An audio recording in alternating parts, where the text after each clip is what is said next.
പക്ഷെ അവർ മുന്നോട്ട് പോകാൻ ഇസ്രായേൽ സേന ഇത്രയും വലിയ സന്നാഹങ്ങളോടുകൂടി കടലിൽ നിലയുറപ്പിച്ചിരിക്കുന്ന ഇസ്രായേൽ സേന അതിന് അനുവദിക്കുമോ?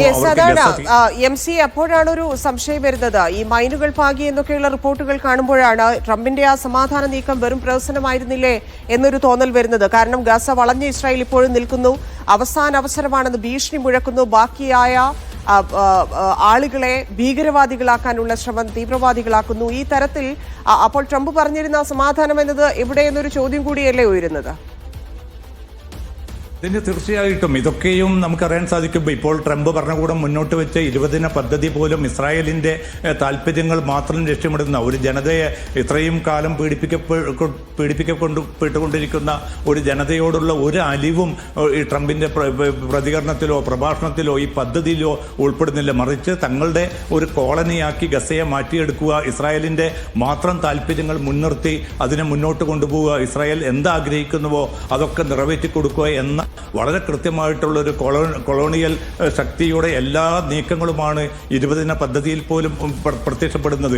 ഏതെങ്കിലും അർത്ഥത്തിൽ ഈ പ്രയാസപ്പെടുന്ന മനുഷ്യർക്ക് ഭക്ഷണമോ തലചായ്ക്കാൻ ഒരു ഇടമോ നൽകാൻ പോലും ഇപ്പൊ നമുക്കറിയാൻ സാധിക്കും. ഗസ സിറ്റിയിൽ വലിയ തോതിൽ ആക്രമണം നടക്കുകയാണ്. അവിടെ നിന്ന് പുറന്തള്ളപ്പെട്ട 9 ലക്ഷത്തിലധികം വരുന്ന മനുഷ്യർ ഇപ്പോൾ ഈ തീരത്തോട് ചേർന്ന റോഡുകളിലും മറ്റും പിന്നെ കിടക്കേണ്ട ഒരു ടെന്റ് പോലും ഇല്ലാതെ കിടക്കേണ്ട ഒരു സാഹചര്യം, അവർക്ക് നേരെ പോലും ആക്രമണം തുടരുന്ന ഒരു സാഹചര്യം.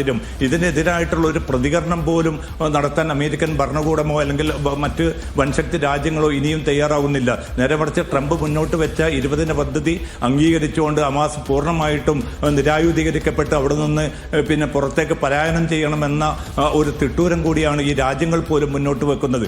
ആ ഒരു ഘട്ടത്തിലാണ് സാധാരണ മനുഷ്യർ, തികച്ചും സാധാരണക്കാരായിട്ടുള്ള മനുഷ്യർ ലോകത്തിന്റെ വിവിധ കോണുകളിൽ നിന്ന് ഈ ഫ്ലോട്ടിലയെ അനുഗമിക്കുകയും ഗസയിലേക്ക് തങ്ങളുടെ പ്രതീകാത്മകമായി തങ്ങൾ കൊണ്ടുവന്നിരിക്കുന്ന ഭക്ഷ്യവസ്തുക്കൾ ഗസയിൽ വിതരണം ചെയ്യുക എന്ന ലക്ഷ്യത്തോടുകൂടി തങ്ങളുടെ ജീവൻ പോലും അപകടത്തിലാണെന്ന് തിരിച്ചറിഞ്ഞുകൊണ്ടാണ് അവർ മുന്നോട്ട് പോകുന്നത്. എന്തായാലും ഇത്തവണ ഉണ്ടായിരിക്കുന്ന ഈ ഫ്ലോട്ടിലയുടെ വലിയൊരു ഒരു പ്രധാന നേട്ടം എന്നത്, നേരത്തെ മെഡ്ലിൻ എന്നൊരു ഫ്ലോട്ടില പുറപ്പെട്ടിരുന്നു മാസങ്ങൾക്ക് മുമ്പ്. അതിനെ തടഞ്ഞിരിക്കുന്ന ആ പ്രദേശത്ത് നിന്ന് കൂടുതൽ നോട്ടിക്കൽ മൈൽ ഇപ്പുറത്തേക്ക് എത്താൻ നിലവിലുള്ള സാഹചര്യത്തിൽ ഈ ഫ്ലോട്ടിലകൾക്ക് സാധിച്ചിട്ടുണ്ട്.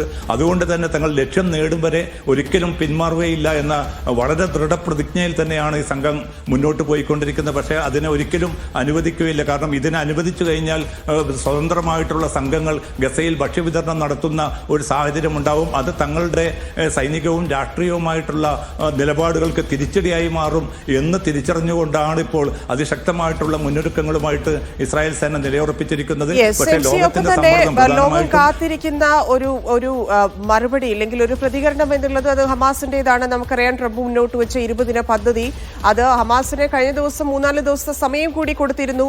ഇനി ആ സമയം എടുത്തിട്ടും ഇതിൽ തീരുമാനമായിട്ടില്ലെങ്കിൽ ബാക്കി ഇസ്രായേൽ തീരുമാനിക്കുമെന്നുള്ളൊരു ഭീഷണി കൂടി അവിടെ നിലനിൽക്കുന്നുണ്ട്. ആ സാഹചര്യത്തിൽ ഹമാസ് എടുത്തിരിക്കുന്ന തീരുമാനം ഇല്ലെങ്കിൽ ഹമാസിന്റെ നിലപാട് ഈ വിഷയത്തിൽ നേരത്തെ എടുത്തതുപോലെ അംഗീകരിക്കില്ല എന്നുള്ള വിവരങ്ങളാണോ ഇപ്പോൾ വരുന്നത്? മറ്റ് ഈജിപ്ത്, ഈ മധ്യസ്ഥ രാജ്യങ്ങളെല്ലാം ഹമാസുമായി സംസാരിച്ചു എന്ന് മനസ്സിലാക്കുന്നു. എന്താണ് ഹമാസിന്റെ പ്രതികരണവുമായി അല്ലെങ്കിൽ ഇതിലെ നിലപാടുമായി ബന്ധപ്പെട്ട് നമുക്ക് ലഭിക്കുന്ന വിവരങ്ങൾ? ഇതിന് ഇപ്പോൾ ഏറ്റവും അവസാനമായിട്ട് ട്രംപ് ഭരണകൂടം അനുവദിച്ചിരിക്കുന്നത് 4 ദിവസത്തെ സമയമാണ്. അത് ഇന്നലെയാണ് ട്രംപ് വ്യക്തമാക്കിയിരിക്കുന്നത്. ഇന്നുകൂടി അവസാനിക്കുമ്പോൾ ഇനി അടുത്തത് 2 ദിവസങ്ങൾ മാത്രമാണ് സമയപരിധി ബാക്കിയുള്ളത്. ആ 2 ദിവസത്തിനുള്ളിൽ ഒരു തീരുമാനം അറിയിക്കണം. അത് ഈ പദ്ധതി താൻ മുന്നോട്ട് വെച്ച പദ്ധതിയാണ്, നിർദ്ദേശം പോലുമല്ല. അതിൽ ചർച്ചയ്ക്ക് പോലുമുള്ള ഒരു സാധ്യത ഇസ്രായേലും അമേരിക്കയും അനുവദിക്കുന്നില്ല. അതിൽ ഏതെങ്കിലും അർത്ഥത്തിലുള്ള ഒരു ഭേദഗതി നിർദ്ദേശിക്കുകയാണെങ്കിൽ അത് ഈ ഒരു പദ്ധതിയെ പൂർണ്ണമായിട്ടും നിരാകരിക്കുന്നതിന് തുല്യമായി തങ്ങൾ കണക്കാക്കുമെന്ന് ഇസ്രായേൽ അറിയിക്കുകയും ചെയ്തിട്ടുണ്ട്. ഇത്തരമൊരു സാഹചര്യത്തിൽ ഹമാസിനെ സംബന്ധിച്ചിടത്തോളം തീർച്ചയായിട്ടും ആ പദ്ധതി തള്ളിക്കളയുകയല്ലാതെ മറ്റൊരു മാർഗം അവർക്ക് മുമ്പാകെ ഉണ്ടാകാനുള്ള സാധ്യത വളരെ വിരളമാണ്. കാരണം ആകെ ഇതിൽ വലിയൊരു തീരുമാനങ്ങൾ അല്ലെങ്കിൽ വലിയ വ്യവസ്ഥകൾ അധികവും ഇസ്രായേലിന്റെ മാത്രം താല്പര്യങ്ങൾ, അമേരിക്കയുടെ കൊളോണിയൽ താല്പര്യങ്ങൾ, ഇത് മാത്രമാണ് ഈ പദ്ധതിയുടെ ഭാഗമായിട്ട് നേരിടുന്നതും